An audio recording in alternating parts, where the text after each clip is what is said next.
Okay, we're going to head to the Atlantic 10 now, where Dayton takes on St. Joseph's. Oddsmakers have Dayton as the -2 favorite. I thought they'd come out as a little bit bigger favorite here, but oddsmakers have this game pretty tight. I'm going to go ahead and take St. Joe's. Now, they beat Dayton earlier in the season, 79-70, in their only matchup this season. So Dayton in a revenge spot.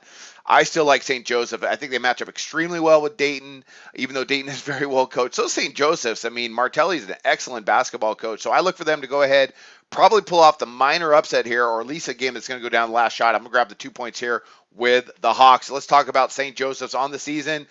They average 76.9 points per game. They're ranked 14th in the country, allowing opponents to shoot just 30.6% from beyond the arc. Now, in that first game, or the only game they played this season, they allowed Dayton to shoot just 25% from distance, but St. Joseph also shot just 25% from distance.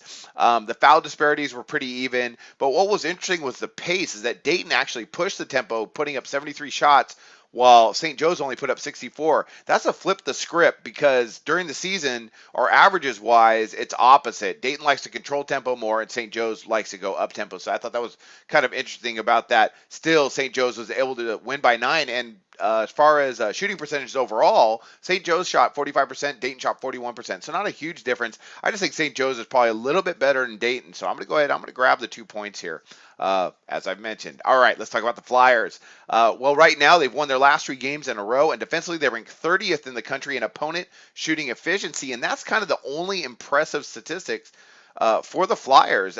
As well, some interesting stats is they've been pretty charmed. In their last 3 games, they've won 2 of those games by 1 point.